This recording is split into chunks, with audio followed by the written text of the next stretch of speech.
ሰላምዬ ማስረጃዎችን አቶ ግርማ ካስቀመጠበት ቦታ አግኝቻለሁ ብላ ተደስታ ሳትጨርስ ሜሮን የምትባለው ሴትዮዋ እንግዲህ ማስረጃዎችን ወይም ደግሞ ፋይሎቹን እንዳለ ከዛ ጋር አንስታ አሁን እሷ ብቻ ናት ፋይሉን እጇ ላይ እዛ ያለችው ማለት ነው። አቶ ሳሚና ሰላምዬ እንግዲህ ፋይሉ እዛ ጋ ነው ብሎ ለመፈለግ መኝታ ቤት ድረስ ገብቶ ነበረ።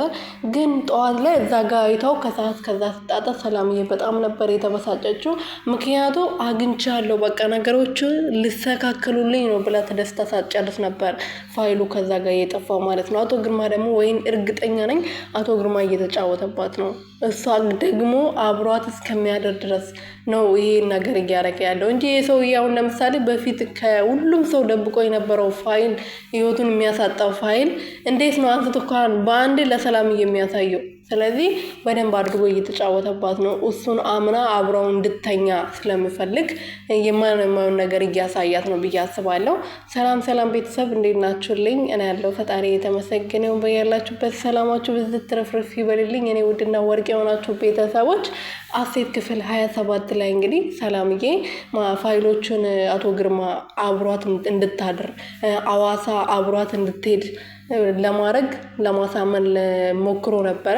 ፋይሎቹን አሳይቷት ነበረ። ያው የእናቱ ፋይል ሳይሆን ያሳያት ከሳሚ እንዴት አድርጎ ቤቱን ወደ ራሱ ስም እንዳዛዛረው የእሱን ፋይል ነበር ያሳየው። እናትየውን እንዴት አሰቃይቶት እንደነበረ ያው ሁሉም ነገር ዘርዝሮ ተናግሯል።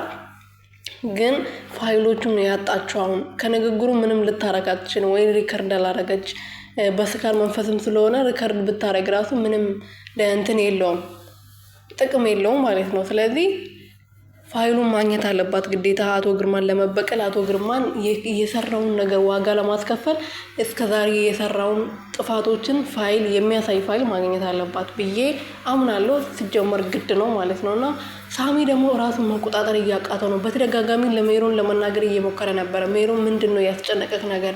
ይሄ ሰሞን ትክክል አይደለም። ከአቶ ግርማ ጋር ለምንድነው የተጣላችሁት ብላ በተደጋጋሚ ስትጠይቀው ነበርና እሱንም ለመናገር እንግዲህ ብዙ ሙከራዎችን እያደረገ ነበረ። ብዙ ጊዜ ሰላምዬ ነበር ሳምታ ገብታ እሱን ለማስቆም እየሞከረች ያለችው። የሜሮን ማንነት ምንም አልገባውም ለሱ ማለት ነው። እንዲገባው ደግሞ የሆነ ፍንጭ ሊሰጡት ይገባል። ልጁም እኮ ግራ ተጋባ። እሷ ጥሎ እየመሰለች እሱ ጋር ድራማ ትሰራለች። ከሌላ ሰው ጋር ደግሞ በደንብ አድርጋ ተንኮሏን ትሰራለች። ስለዚህ አሳሚን ሰላምዬና ጆሲ የሚባለው ምን ይመስላል? የሴታም ቀድሞ የሚያደርገው ነገር ለሷ ይናገራል። ብዙ ነገሮችን ሜሮን ትቀድማለች ማለት ነውና ለሳሚ ሁሉን ነገር መናገር አለባቸው ብዬ አስባለሁ። የሜሮን ማንነት ከዚህ በላይ መቆየት የለበትም። የአቶ ግርማ ማንነት ቢወጣም ሳሚ የሜሮን ማንነት ማወቅ አለበት ብዬ አስባለሁ። እናንተስ ምን ታስባላችሁ? የኔ ውድና ወርቅ የሆናችሁ ቤተሰቦች ቻናሉን ሰብስክራይብ፣ ሼር፣ ላይክ አድርጉ። እሺ